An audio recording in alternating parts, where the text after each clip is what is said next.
Hello, and welcome to Expand Your Reach. I'm Duncan MacPherson with Pareto Systems, and I'd like to outline our process that we use to enable branch and complex managers to increase the productivity of their advisors and teams. Now, before I get into the formal presentation, I'd first invite you, if you're on LinkedIn, to look for me and join our community. We share actionable, proven strategies on LinkedIn virtually every business day, and I'd love to see you there. I'll also mention that at the end of this presentation, I'd like to invite you to take action and request 3 proven strategies that you can use to relay to your advisors to help them attract and keep great clients and run a more efficient, consistent business.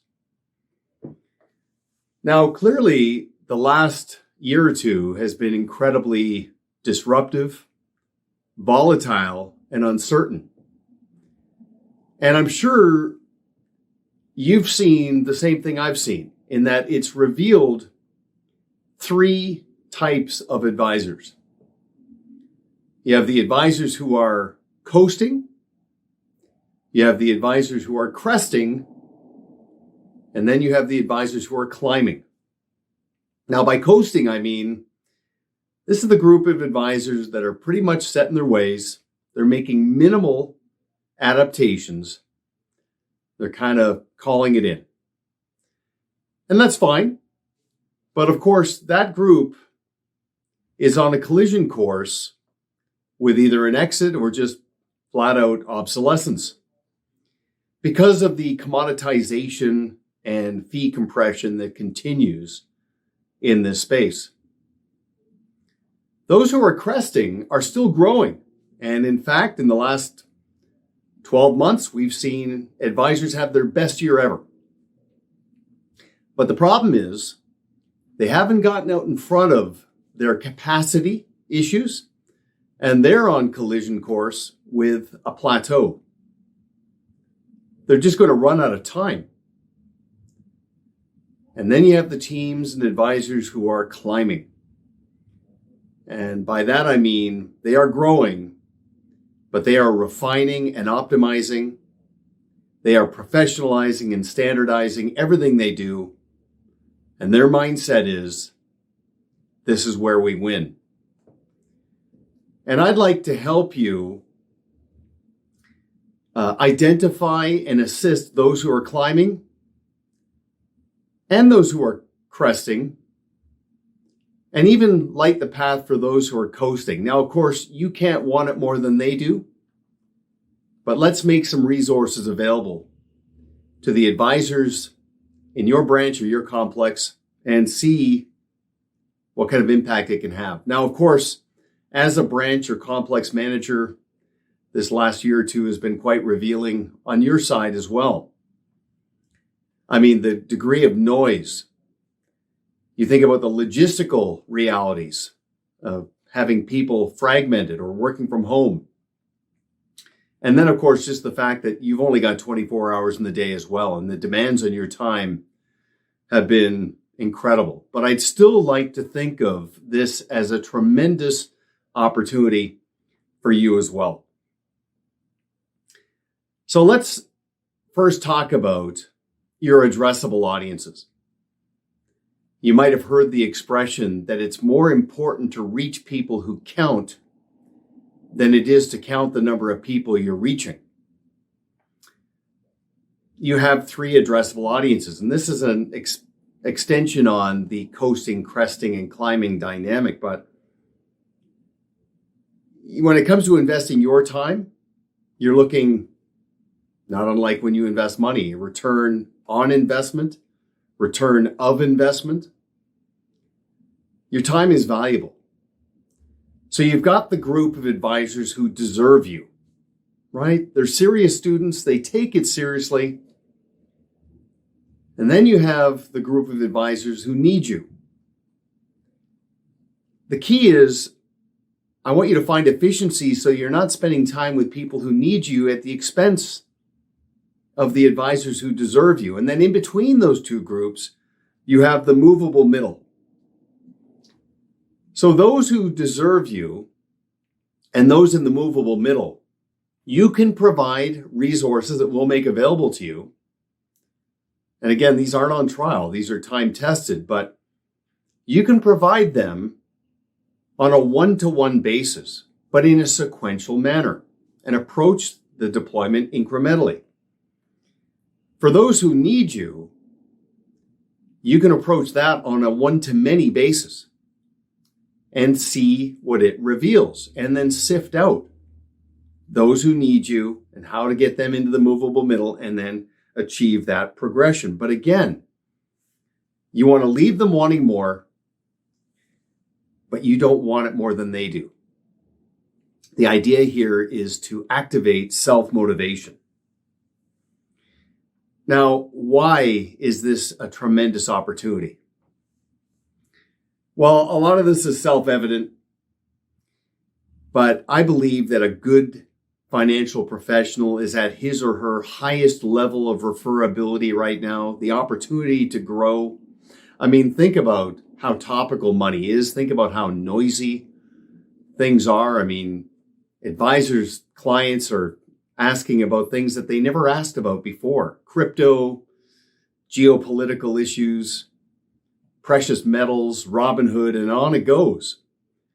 And the concept of amplifying one's fee worthiness to decommoditize or decommodify their value, it's a tremendous opportunity to reset and get clients to focus on what an advisor's worth, not what they cost. This is also a tremendous opportunity for an advisor to identify their gaps.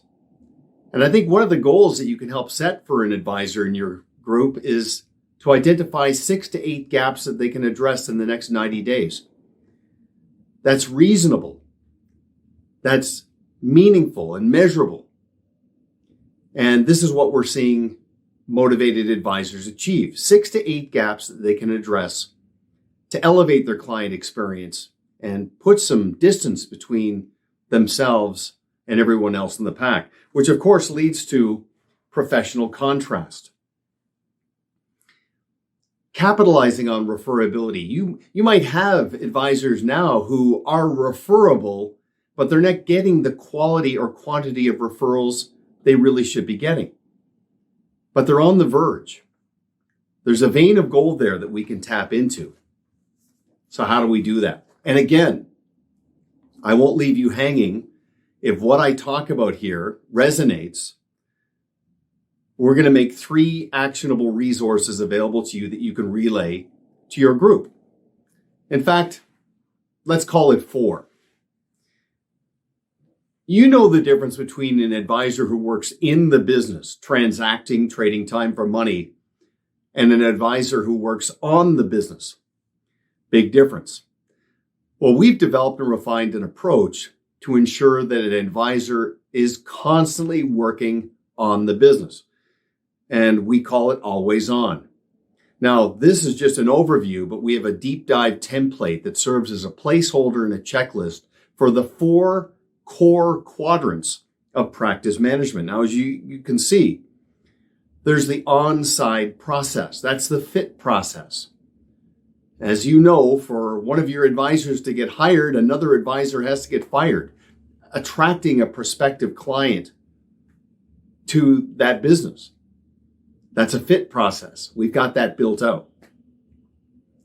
Once they've established the fit, then they have to onboard that new client. And an advisor's at a very high level of referability there. And then once that dust is settled, then it shifts to the service model. That's the client experience. That's ongoing. And then that's onwards. And what I mean by that is critical life events, moments of truth, and milestones that can render a financial plan obsolete. Ongoing financial planning is fluid and dynamic. It's not static. The point here is assisting your advisors in perpetually working on the business. That is by design, engineered, and we'll make this template available to you And it serves as a great template and checklist that they can compare and contrast their current approach to identify those 6 to 8 gaps. The mindset here, of course, is the rule of 3. Anything an advisor does 3 or more times that has 3 or more steps must be a documented, established process, fully defined.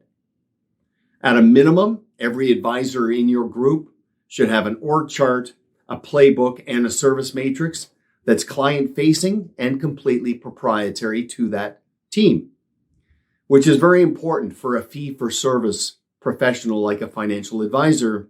They have to constantly be working on intellectual property, IP that drives their enterprise value and makes them very attractive to very attractive clients like business owners, professionals, and executives who are more demanding. They expect consistency in the client experience. That's what Always On does. And this is a set it and forget it module once it's been deployed. Okay, but let's keep going and talk about how your advisors can elevate.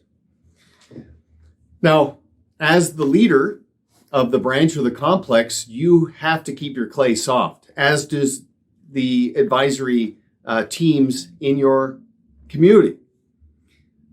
You might have heard of a book called Future Shock by Alvin Toffler, written a number of years ago, but still very relevant today, especially based on the rate of change. Alvin Toffler talked about what he called the new illiterate, which frankly has nothing to do with the ability to read or write, but has everything to do with the ability to learn, unlearn, and even sometimes relearn specific areas that are relevant to one's ambitions. Well, part of the ongoing learning is to understand that the days of salesmanship in this industry are over. Stewardship is one of the best ways to attract and keep great clients and to achieve professional contrast. A salesperson asks you to buy something. A consultant asks you to buy into something. And when it comes to a long-term relationship that has, great durability, not just into that generation, but into the next generation and beyond, that is a huge distinction that's never been more relevant than right now. With that in mind, consultants ask you to buy into a process. One of the quickest ways for an advisor to achieve professional contrast is to abandon the use of jargon and data dumping and to stop saying things like we take a holistic approach and we help clients achieve their financial goals, but instead take it from good intentions and abstract to something more conceptual that a client can really buy into. In other words, your advisors don't help their clients. They have a process that helps their clients. A process is like a handle to grab onto. Your advisors should never go more than 3 minutes in a conversation with anybody without referring to the process. We've got a process in place. We've developed and refined a process. That's the next step in the process. Let's stick to the process. It's something clients can understand and conceptualize. They can internalize and socialize that to others. Very important. But of course, one thing that separates the best from the rest, and this applies to your advisors, it also applies to you, is your commitment to taking action, breaking out of the inertia confidence, the status quo, avoiding the law of diminishing intent, and subscribing to the premise that done is better than perfect. Take action. Make sure your advisors aren't talking about things, but they are embracing adjustments and refinements that are relevant to them, and they're taking action. They're deploying. But of course, you don't want your people to reinvent the wheel. We've got timeless, timely, proven strategies that have been used by some of the best advisors in the business that are in a just add water format that we can make available to you. So how do we do that? Well, let's talk about how to expand your reach. And I will tell you something, that these strategies, these are universally applicable. They have been pure gold in the last 12 to 18 months based on the bizarre disruption we've all experienced. They're incredibly powerful, especially when it comes to enabling an advisor to go back to existing clients and reframe and reintroduce themselves to those clients, to shake off any loyalty fatigue and complacency. I've been saying for years that before an advisor goes out and tries to convince new people, they should work very effectively with the people who are already convinced, and then show the people who are convinced how to go out and convince people on behalf of the advisor. That is where advocacy is amplified. I want you to help your advisors through a diagnostic and Socratic approach to really think about the problems they solve and the unmet needs that a client has now and in the future, and how they can start to future pace the relationship so that clients aren't just fixating on today, but they're focusing on where it's all going. This is a major aspect and fuel for referability and capturing money in motion. Okay, so how do we do this? Based on the Socratic diagnostic approach. Well, you've heard the expression, many issues are 2 or 3 questions deep. So I want to give you some questions. These are questions that I ask advisors when I'm coaching them. When it comes to conversion from client to advocate, I'll ask an advisor this. Do your clients understand and appreciate everything you do? Or do they just simply trust you and understand what you've done for them to this point in the relationship? You can imagine what most advisors say after the long pause. They say, I'm sure my clients just trust me, but they don't have the complete picture. And I say, okay, fair enough. You're your own best kept secret. You're like the iceberg. Your clients know what they know and know what they see, but there's so much more there. So how do we get them to expand their thinking? I then ask the advisor this. How many things could you do for a client over the lifetime of a relationship and into the next generation based on continuity, succession, and family investment legacy? Many advisors couldn't give me a number. They pause and they say, well, we do everything. And then they start listing things out of their heads. And I simply say to them, look, if you don't know, they don't know. So do your inventory. This is where I'm going to shift to talking about the first deliverable. This process has been incredibly powerful in reframing advisor relationships with clients and creating conversion to advocacy. As you can see, it's called 7 Pillars, 1 Process. This is where you get a client to think beyond transacting and buying something to buying into something. Now, here's what's fascinating. Typical financial advisor could do as many as 85 things for a client over the lifetime of the relationship and into the next generation. Now, you can't expect a client to remember 85 things. But those 85 things are supported by these 7 pillars. Now, let me just walk you through this quickly. I've got a turnkey resource for you that you can make available to your advisors. Just add water, stir in lime, good things are going to happen. But just indulge me here. The first pillar is, of course, wealth management. That's the core competency, the technical ability of managing someone's investments. But that's just the first pillar. I want the advisor to think beyond just being a wealth manager and start thinking that wealth management is part of their process. Wealth management, the 85 individual things, those are commoditized. Clients can get them anywhere. What's the only thing they can get from one of your advisors? This process. Okay, so the first pillar is wealth management. The second pillar is risk management. But you don't want your advisors to be perceived as insurance brokers selling insurance, but risk management is part of their process. Then there's tax. Now, I know your advisors are tax savvy, but I don't want them telling their clients that they'll refer the client out to a CPA. No. The advisor will engage the CPA into the process. Then there's estate, right? Continuity, succession, family investment legacy. That's a big part of the process. Of course, a lot of money is going into motion now and over the course of the next 10 to 20 years. Getting out in front of that with a process, absolutely essential. Then there's all aspects of cash, debt, lines of credit. But again, your clients aren't selling these things. This process is bought, not sold. Philanthropy.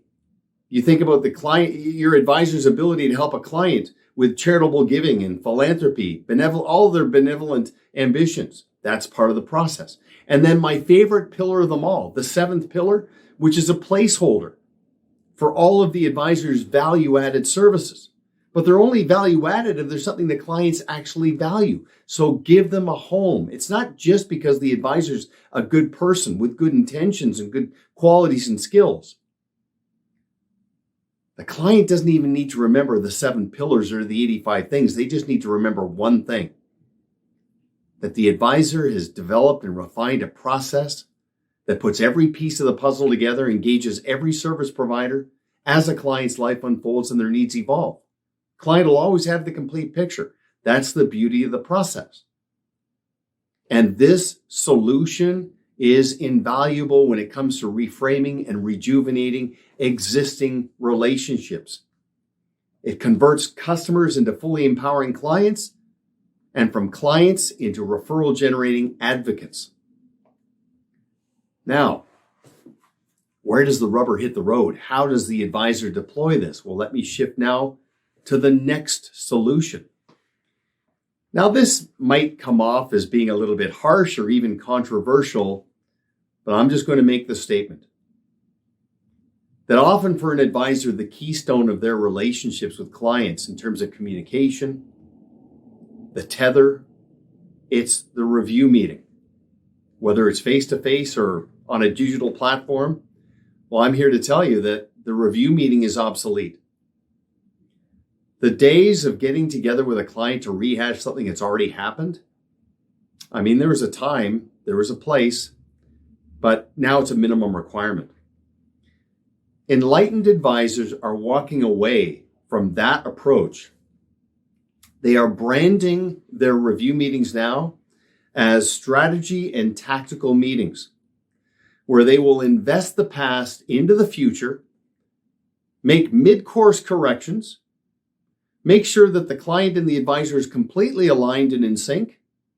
Oh, and by the way, this is an essential part of the advisor's process. If this is all you do is help advisors embrace this notion, this will be a good investment of your time.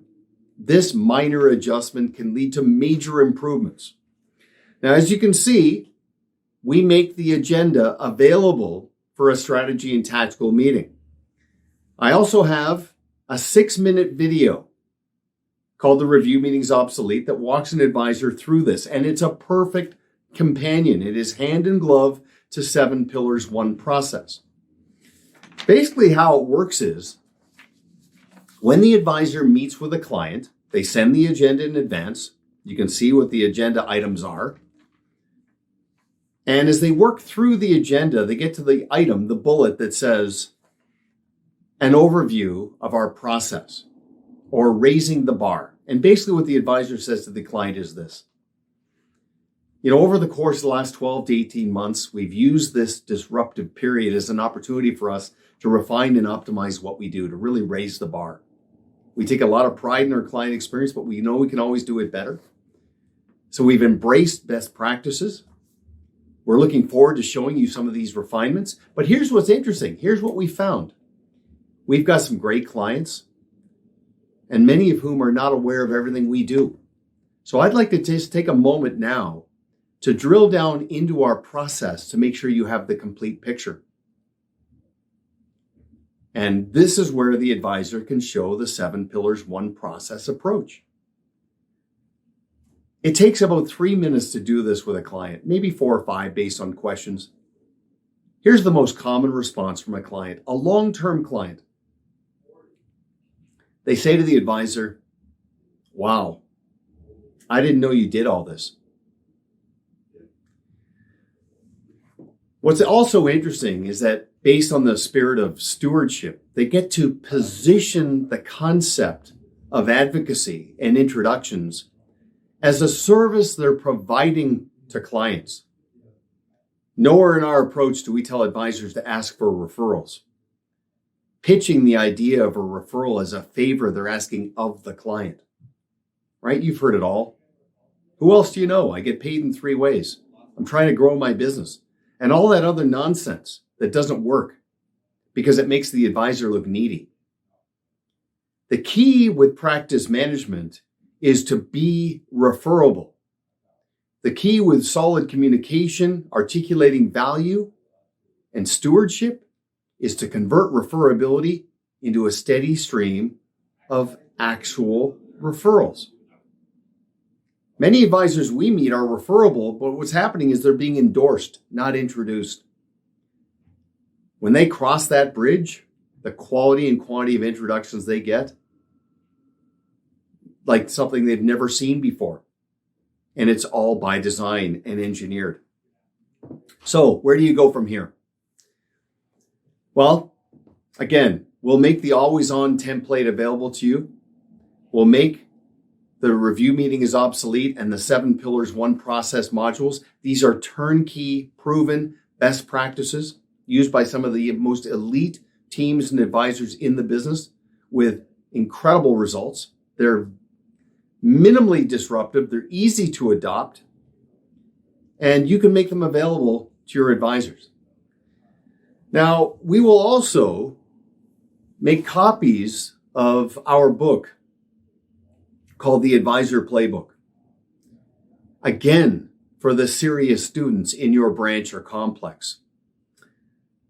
All we ask you to do is schedule a call with my associate, Rick Hopkins. And he'll make all of these available to you promptly. Now, I encourage you to leave your advisors wanting more, which means give them one resource at a time. If you provide a one-to-one consultation with the most deserving advisor, give them one concept and tell them to come back to you for the second.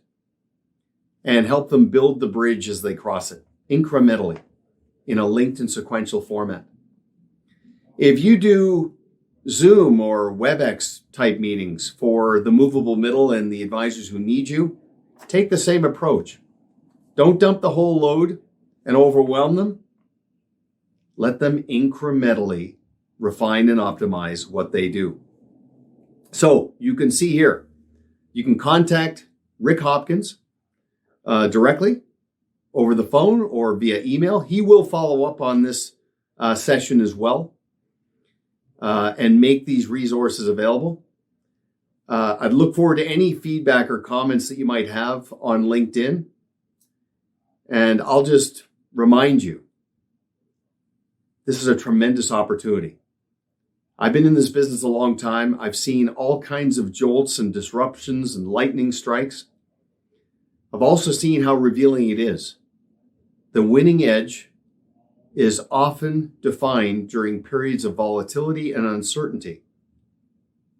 And you can lead your advisors through this period as well, so that this year and beyond can be the best years they've ever had using these proven best practices. So let me just say thank you very much for your investment of time. I hope this resonates. Be sure to follow up with Rick to get these resources made available. And I hope we can cross paths sometime in the future. Well, thank you very much for signing up. And we'll talk to you later. Thanks very much. Bye for now.